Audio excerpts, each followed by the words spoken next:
حسنین کے نانا، اے حسنین کے نانا۔ صلو علی الحبیب صلی اللہ علیہ وسلم۔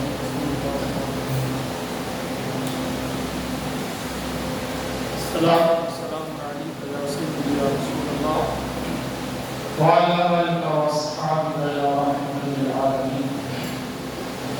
درود باقی اللهم صل على سيدنا ومولانا محمد وعلى آله والكرم وآله وأصحابه وبارك وسلم صلاة وسلاما عليك يا سيدي يا رسول الله وعلى آلك وأصحابك يا نور الله۔ اللہ پاک کے آخری نبی صلی اللہ تعالی علیہ وسلم کا فرمان رحمت نشان ہے، اے لوگوں مجھ پر کثرت سے درود پاک پڑھو، اللہ تم پر رحمتیں اور برکتیں نازل فرمائے گا۔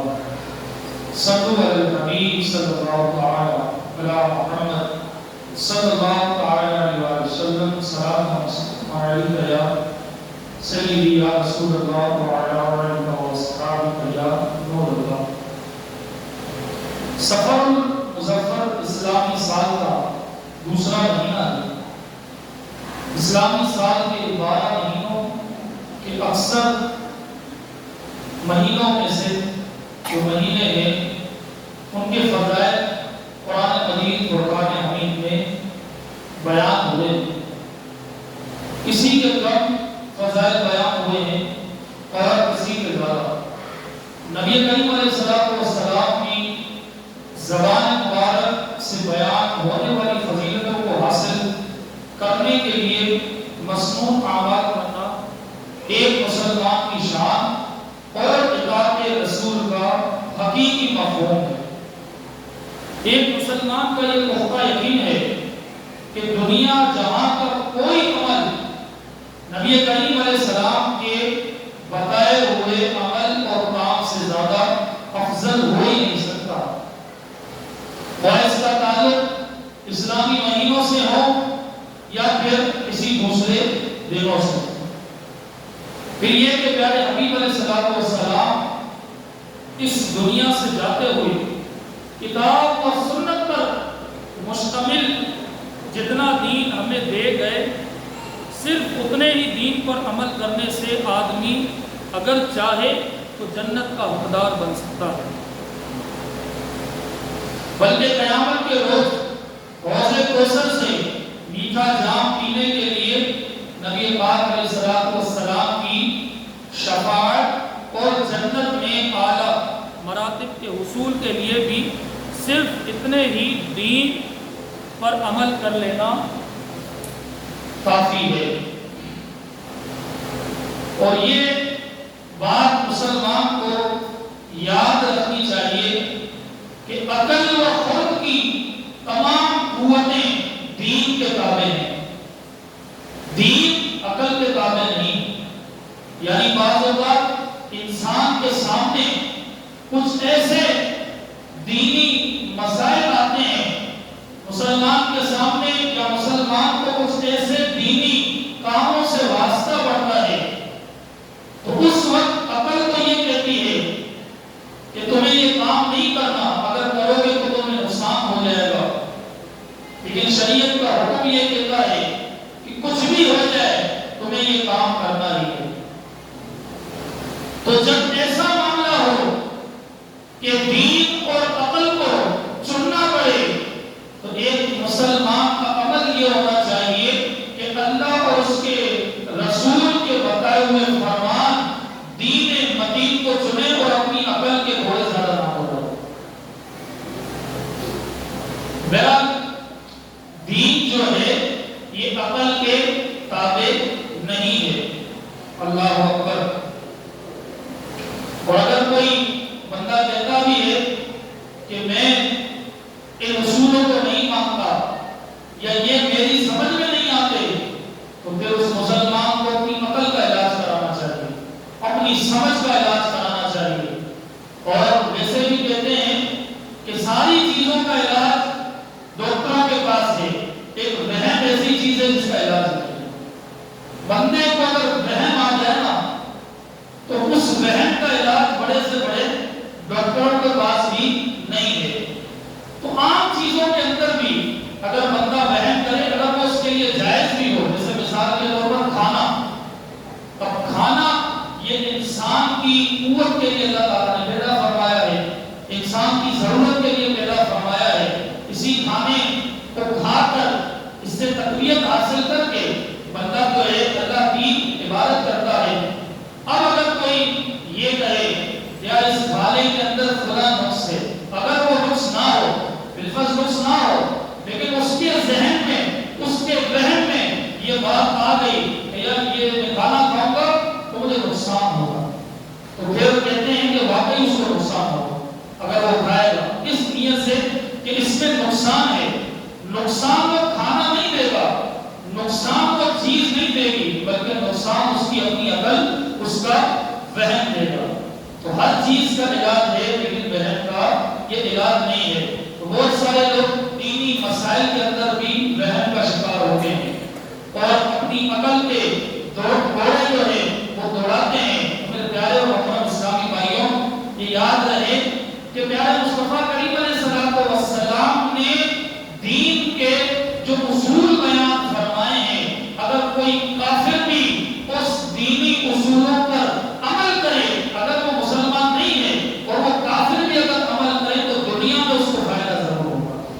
مثال کے طور پر جیسے دین اسلام میں پیارے آقا علیہ السلام نے فرمایا کہ شراب کو پر حرام کر دی گئی ہے۔ شراب کے جو نقصانات ہیں، واقعی میں شراب کے نقصانات ہیں، بندہ جب شراب پیتا ہے تو اس کی عقل ضائع ہو جاتی ہے، اس کے اعضاء کمزور ہو جاتے ہیں اور جوانی کے اندر ہی اس پر بڑھاپے کے آثار ظاہر ہو جاتے ہیں۔ اب یہ فرمان کس کے لیے ہے؟ مسلمانوں کے لیے۔ لیکن اگر کوئی کافر بھی اس فرمان پر عمل کر کے شراب کو ترک کر دے تو دنیاوی طور پر اس کو بھی فائدہ حاصل ہوگا، دنیاوی طور پر وہ بھی فائدہ مند اس کے لیے ثابت ہوگا۔ تو جتنے نبی کریم علیہ السلام نے اصول بتائے ہیں، سمجھائے ہیں اور عمل کرنے کا حکم دیا ہے، اگر بندہ اس کو اپنائے تو دینی دنیاوی دونوں فائدے ہوں گے۔ اور مسلمانوں کے لیے تو جہاں دنیاوی فائدے ہیں تو وہاں پر اس کو دینی فائدے بھی ملیں گے۔ اچھا، دینی فائدے بعضوں کا نظر نہیں آتے، دینی فوائد بعضوں کا نظر نہیں آتے، وہ چھپا کر رکھے ہیں۔ کل قیامت والے دن جب وہ دینی فائدے ہمارے سامنے آئیں گے تو پھر ہمیں پتہ چلے گا کہ مصطفیٰ کے فرمان میں کتنی برکت ہے۔ اللہ اکبر۔ تو میرا کہتے ہیں جو پیارے مصطفیٰ کریم علیہ السلام نے فرما دیا وہ حق اور سچ ہے۔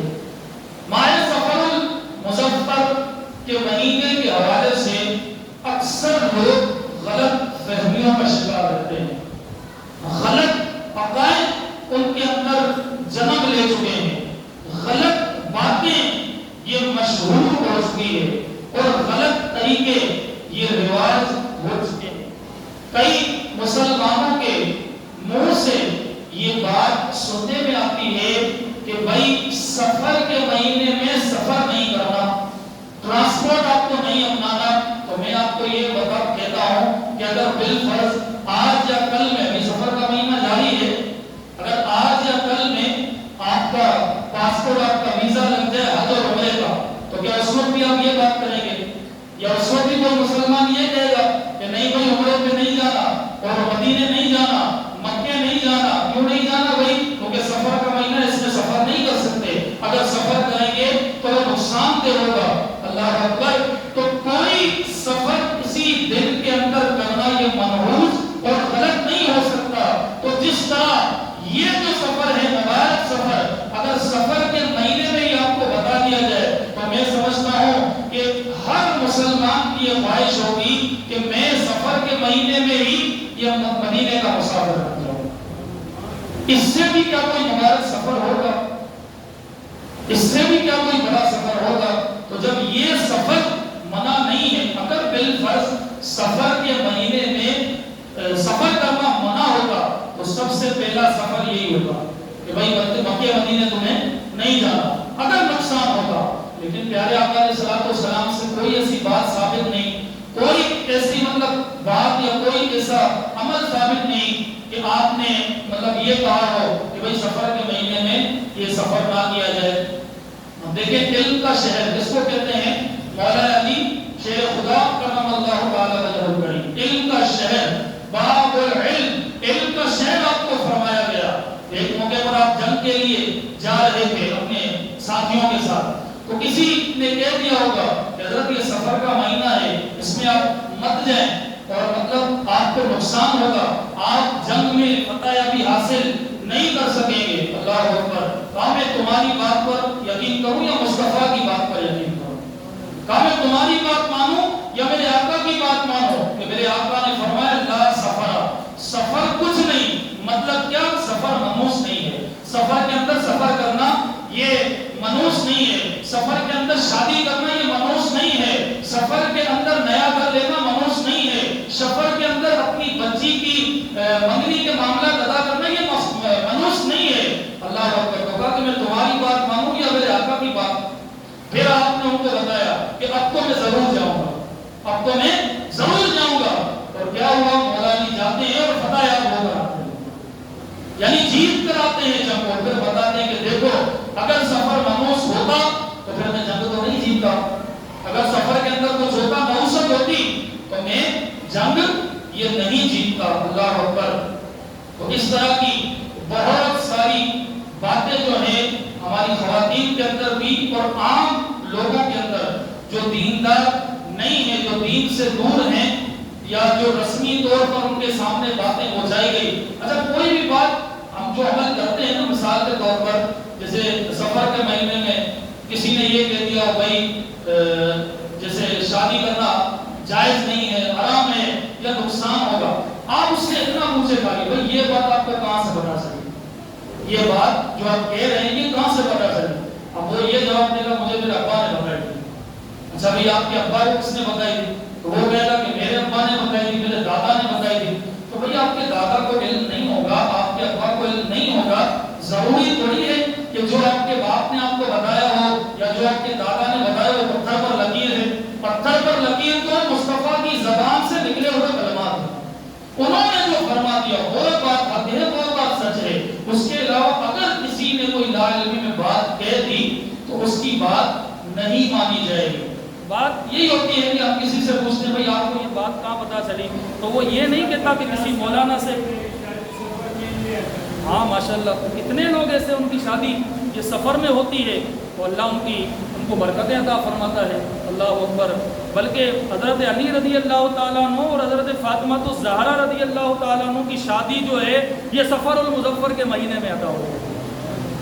اور یہ بات روایتوں میں ہے کہ جب حضرت علی رضی اللہ تعالیٰ عنہ رشتہ لے کر گئے تو پیارے آقا علیہ الصلوۃ والسلام نے فرمایا کہ تمہارا رشتہ تو حضرت فاطمہ کے ساتھ پہلے ہی اللہ نے مکمل فرما دیا، یعنی تمہارے یہ جو جوڑا، ویسے تو سارے جوڑے اللہ ہی بناتا ہے، لیکن کہا کہ خصوصی میری طرف یہ وحی فرمائی گئی کہ تمہیں اپنی لخت جگر کا نکاح یہ مولا علی رضی اللہ تعالیٰ حضرت علی پر۔ وہ مہینہ کون سا تھا؟ سفر المظفر۔ آپ مجھے بتائیں کہ مولا علی کی شادی سے کوئی کامیاب شادی ہو سکتی ہے؟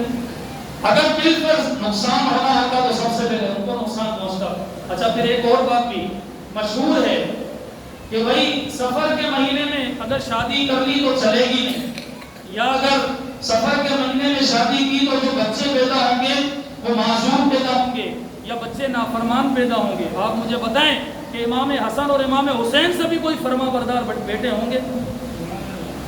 اگر نافرمانی ہوتی تو پھر وہ کرتے، لیکن آپ دیکھیں کہ سفر کے مہینے میں مولا علی کی شادی ہوئی حضرت فاطمہ کے ساتھ، اور کیا ہوا کہ بچے بھی کیسے ہوئے کہ جو جنت کے اندر نوجوانوں کے سردار ہیں، جن کے نام جو ہے اللہ تعالیٰ نے خود یعنی کہ رکھے ہیں، شبیر اور شبر۔ جنت کے اندر ان کا نام شبیر اور شبر ہے اور دنیا کے اندر ان کا نام حسن اور حسین۔ تو سفر المظفر کے اندر جتنی ناجائز جو رسومات ہیں وہ تو عام مہینوں میں بھی منع ہے۔ اب جیسے بندہ اپنی شادی کو کیسے نحوست والی کرتا ہے یہ میں آپ کو بتاتا ہوں، چاہے وہ محرم کا مہینہ ہو، چاہے سفر ہو، چاہے سفر کے بعد کا مہینہ ہو۔ اب جیسے سب کو پتہ ہے کہ جہاں پر گانا باجا بجتا ہے وہاں پر اللہ کے فرشتے نہیں آتے، وہاں پر شیطان جمع ہو جاتے ہیں اور گویا کہ شیطان ناچتے ہیں اور کہتے ہیں کہ دیکھو ہم نے مسلمانوں کو کیسا بیوقوف بنایا ہوا ہے۔ جس شادی کے اندر گانے باجے بجائے جائیں، علماء کہتے ہیں کہ شاید وہی شادی اس گانے باجوں کی وجہ سے منحوس ثابت ہو سکتی ہے۔ جو یعنی کہ شادی، جو نئی زندگی کا آغاز دلہا دلہن کر رہے ہیں اور اس میں ناجائز رسومات داخل کر کے اور پھر یعنی سفر کے مہینے کے بعد کرتے ہیں تو پھر بھی ان کو برکتیں نہیں ملیں گی۔ پھر یہی سامنے آئے گا کہ بھائی جناب 6 مہینے کے بعد طلاق ہو گئی، میاں بیوی میں بندی نہیں ہے، اور جناب یہ اس کی برائی کرتا ہے تو بیوی کا چکر کسی اور کے ساتھ ہے، تو جناب جو شوہر کا چکر ہے کسی اور کے پاس ہے، تو بھائی یہ ساری چیزیں، یہ جو آپ نے ناجائز رسومات ڈالی ہیں، یہ اس کی وجہ سے ہے۔ آپ کریں شادی، آپ کو کس نے منع کیا ہے؟ بلکہ نکاح کرنے سے تو بندے کا آدھا ایمان محفوظ ہو جاتا ہے۔ جب نکاح ہوتی ہے، جب مسلمانوں کے درمیان نکاح کا معاملہ ہوتا ہے اور اگر وہ صحیح طریقے کے مطابق کیا جائے، صحیح طریقے کے مطابق کیا جائے، جو مصطفیٰ کریم علیہ السلام نے جیسی شادی مصطفیٰ کریم علیہ السلام نے بیان فرمائی ہے، اگر ہم ایسی شادی کرنے میں کامیاب ہو جائیں، خدا کی قسم 100% یہ شادی میں برکت نازل ہوگی، آپ کی زندگی میں برکت نازل ہوگی۔ لیکن اگر شادی میں ہی گانے بازیں، عورتوں کا جمع ہونا اور بے پردہ ہو کر جمع ہونا، راستہ روک دینا، تمبو لگا دینا، اس طرف تمبو اس طرف تمبو، بیچ میں مسجد، تو نمازی پھر کیسے آئیں گے؟ تو اس طرح کے معاملات کر کے، راستہ روک کر یا دوسرے معاملات کر کے، یہ بندہ اپنی شادی کو خود نحوست والی بناتا ہے۔ یہ پھر آپ کسی مہینے میں بھی کریں، آپ کو برکتیں نہیں ملے گی۔ اور اگر سفر کے مہینے میں جیسی شادی حضرت علی اور حضرت فاطمہ کی ہوئی سادگی سے، اگر اس سادگی کی شادی آپ کریں گے تو پھر آپ کے بچوں کو بھی اس کی برکتیں ملیں گی، آپ کے بچوں کو اس کی برکتیں ملیں گی۔ تو میرے پیارے اسلامی بھائیوں، شادی کے چند دن گزر جاتے ہیں لیکن اس کی جو نحوست ہے یہ ساری زندگی رہتی ہے، ساری زندگی رہتی ہے۔ بندے کو افسوس بھی ہوتا ہے بعد میں، یار یہ میں نے کیا کیا، اپنی زندگی کا آغاز، ارے یہ تو شکر کرنے کا معاملہ تھا، یہ تو اللہ کے بارگاہ میں جھکنے کا معاملہ تھا، یہ تو آدھا ایمان جو محفوظ ہو رہا ہے اس پر شکر کرنے کا معاملہ تھا۔ لیکن ہم یا اکثر مسلمان کیا کرتے ہیں آپ کے سامنے، تو شادی کو منحوس بندہ خود بناتا ہے۔ شادی یہ کسی مہینے میں منحوس نہیں ہوتی، سفر کو بندہ خود منحوس بناتا ہے، سفر کسی مہینے میں منحوس نہیں ہوتا۔ اسی طرح بچوں کے اندر جو نحوستیں پیدا ہوتی ہے، بچوں کے حوالے سے دیکھ لیں آپ کہ بھائی بچے بات نہیں مانتے، بچے آپ کی بات کہاں سے مانتے ہیں، کہاں سے مانیں گے؟ بھائی آپ جب رب کی بات نہیں مانیں گے تو آپ کے بچے آپ کی بات نہیں مانیں گے، جب آپ رسول اللہ صلی اللہ علیہ وسلم کی بات نہیں مانیں گے تو آپ کے بچے آپ کی بات نہیں مانیں گے۔ جیسا کرو گے ویسا بڑھو گے، جیسا آپ رویہ گھر کے اندر رکھو گے، جیسا اپنی زندگی کے عمل ہوگا وہی عمل پہ بچوں کے اندر ٹرانسفر ہوگا۔ تو ہم تھوڑا سا اس چیز کو بھی غور کریں۔ اکثر میں نے دیکھا ہے کہ سفر کا مہینہ شروع ہوتا ہے، اب کہتے ہیں بھائی نہیں اب کچھ نہیں کرنا، اب نہ نیا مکان بنانا ہے اور نہ یہ کرنا ہے۔ میرے پیارے اسلامی بھائیوں، ایسی کوئی باتیں نہیں ہیں، بس اللہ اور اس کے رسول پر آپ ایمان رکھ کر گھر بنائیں اور جائز پیسوں سے بنائیں۔ یا ایک اور بات بھی کروں، اگر ناجائز پیسوں سے، حرام مال سے آپ نے پورا محل بھی تعمیر کر دیا تو وہ گھر سب سے منحوس ہے، کہ جو ناجائز پیسوں سے بنایا گیا ہو، جو حرام پیسوں سے بنایا گیا ہو۔ اس کا سفر سے کوئی تعلق نہیں۔ اب سفر کے بعد اگر کوئی بناتا ہے اور وہ جو ہے حرام پیسوں کا ہو تو پھر اس کی نحوست ساری زندگی آپ کے ساتھ ہوگی، پھر اس گھر میں آپ کو نماز پڑھنے کی توفیق کبھی نہیں ملے گی۔ آج رونا یہی روتے ہیں یار مجھے میرے گھر کے اندر عبادت کرنے کی توفیق نہیں ملتی، یا مجھے میرے گھر کے اندر عبادت کی لذت نصیب نہیں ہوتی، قرآن کی تلاوت کا ذوق نہیں ہوتا۔ میں آپ سے یہ سوال کرتا ہوں، آپ اپنے آپ پر غور کریں کہ میں نے جو گھر بنایا ہے یا جو میرے معاملات ہیں وہ اللہ اور اس کے رسول کے فرمان کے مطابق ہیں؟ اگر ہیں تو پھر جو کٹی ہوگی، جو چھوٹا گھر ہوگا اس میں بھی آپ کو قرآن کی تلاوت کی توفیق دی جائے گی، وہاں پر آپ کو نماز پڑھنے کا مزہ آئے گا، اور اگر بڑا محل بھی ہو تو وہاں پر عبادت کی لذت یہ نصیب نہیں ہوگی۔ تو آخری بات میں یہ کرتا ہوں، اسلام کے اندر نہ کوئی دن منحوس ہے، نہ کوئی لمحہ منحوس ہے، نہ کوئی مہینہ منحوس ہے، نہ کوئی سال منحوس ہے، نہ کوئی مسلمان بندہ منحوس ہے۔ بعض اوقات یہ بھی کہتے ہیں پتہ نہیں کس کا منہ دیکھ لیا اپنا سارا دن خراب کیا، تو بھائی آئینے کے اندر صبح اٹھ کر سب سے پہلے آپ نے اپنا منہ دیکھا ہوگا، اس کے بعد آپ نے کسی اور کا دیکھا ہوگا. اب آپ کے اوپر فیصلہ ہے کہ آپ کیا کہتے ہیں. کہ سب سے پہلے تو ہم اپنا ہی کو دیکھتے نا آئینے میں. تو ہم کیا اپنے آپ کو بولیں گے منوس ہے؟ کوئی اپنے آپ کو منوس نہیں بولے گا. ہم بولیں گے نہیں یار اللہ نے مجھے بہت اچھا پیدا کیا. تو جب ہم اپنے آپ کو منوس نہیں کہہ سکتے تو ہم دوسروں کو کیوں منوس کہتے ہیں؟ چیزوں کو منوس کہتے ہیں، یہ منوس ہے، وہ منوس ہے، یہ بلی نے رستہ کاٹ دیا، یہ منوس ہے. تو یہ ساری باتیں باطل ہیں. لیکن دین اچھے لوگوں کے ساتھ رہیں گے اس طرح کی باتیں پتہ چلے گی، اور اگر برے لوگوں کی صحبت میں رہیں گے تو پھر اوٹ پٹانگ باتیں سمجھنے کو ملے گی، سیکھنے کو ملے گی. اور پھر بات یہی ہوگی یار میرے باپ نے، میرے دادا نے، میرے استاد نے. استاد کون ہوگا؟ کہ وہ استاد ہی ہوگا، دین کا استاد نہیں ہوگا، کوئی اور استاد ہوگا. بس اس نے مجھے بولا ہے تو لہٰذا میں اس کی بات پر عمل کر رہا ہوں. اللہ تعالیٰ سے دعا کرتے ہیں جو کچھ سنا اسے یاد رکھنے، اس پر عمل کرنے کی توفیق عطا